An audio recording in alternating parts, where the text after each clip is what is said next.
Voilà, comme prévu, un trade sur les grosses paires aujourd'hui. Donc je l'avais envoyé dans le canal hier. Vu qu'on a FOMC, ben, j'imagine que le dollar, etc., on va laisser plutôt en consolidation. Le dollar australien, on a eu déjà les décisions sur le taux d'intérêt semaine dernière, si je me trompe pas. Donc il pourrait plutôt être mouvementé, enfin plus ou moins volatile. Donc premier trade sur HotCAD, je vais aller chercher un achat. Donc j'ai un stop loss de 13,5 pips et un TP de 24, donc ce qui me fait à peu près un R1 de 2. Rien de fou, mais c'est toujours mieux que rien. Donc, premier trade, c'est sur AutoCAD. Bon, il n'y a pas beaucoup d'annotations. Je vais le mettre au fur et à mesure que le prix avancera. Donc, ensuite, j'ai mon deuxième setup sur EuroHodd. Bah là, vous allez voir que je vais pas prendre position, mais je vais avoir mes markups. Donc, ça, c'est le seul sell equity que je vais aller chercher. Que le prix, il a cassé son ancien plus haut. Donc, on a purgé notre liquidité plus haut. Les buy stop, bien évidemment. Donc c'est ce que je vais aller chercher. Enfin, c'est ce qui a été cherché. Maintenant, idéalement pour moi, c'est qu'on aille chercher les sell side.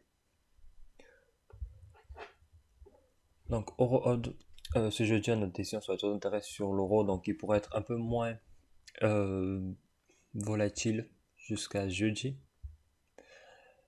Et là, ce plus bas, une fois cassé à la baisse, il deviendra un breaker. Donc pour l'instant, ça peut être potentiellement un futur breaker block.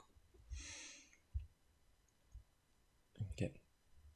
Et là, troisième, bah pour l'instant, il n'y a pas vraiment d'opportunité de vente. C'est pour ça que j'attends. Je vais pas me positionner en chassant le prix. Et donc pour ça, j'attends une expansion haussière.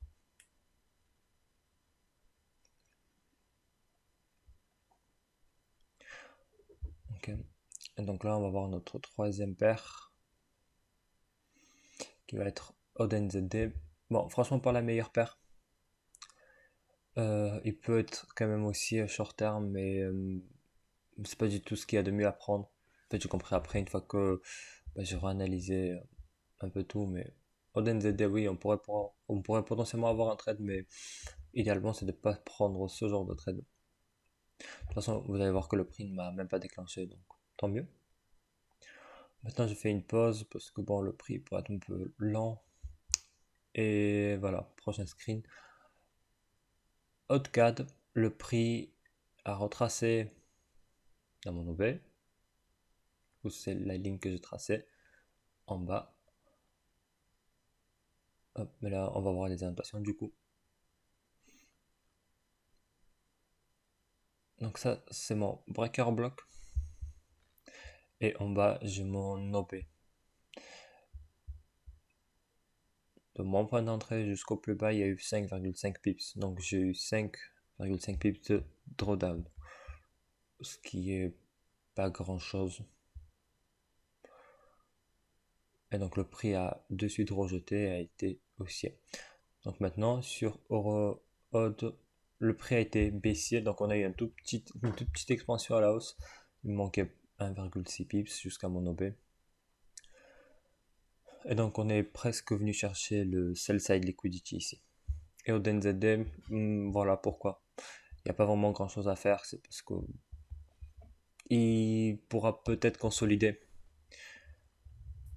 Et donc ouais, si j'avais pas mon trade sur AutoCAD, je pourrais potentiellement essayer d'avoir quelque chose sur cette paire là, mais je vais même pas essayer de le trader en fait. Donc là, moi idéalement c'est que le prix une fois cassé le sell side liquidity, il retrace dans mon FVG pour continuer ses ventes. Et là, mais il a été haussier tout simplement, même si il peut aller et chercher les lots, le sell side liquidity. Donc voilà, prochain screen, c'est là où le prix a déjà été en faveur de plus d'1%. Donc ici, je peux totalement arrêter le trade, prendre tout ou prendre des partiels, et ma journée sera finie. Semaine des FOMC, la veille des FOMC, je trouve que c'est plutôt pas mal. Plutôt, enfin, vraiment, vraiment pas mal. Sachant que j'ai pas eu d'autres setups, j'ai pas eu d'autres de trades perdants ou quoi que ce soit. AutoCAD, seul setup que j'avais où j'ai pris une position. Et donc les autres, j'avais deux autres setups, mais rien pris. Donc pour cette journée-là, je l'ai pas encore clôturé, mais AutoCAD c'était le seul trade à prendre. Et on voit du coup l'expansion qu'il a fait. Donc voilà, je vais remettre dans le canal les graphes.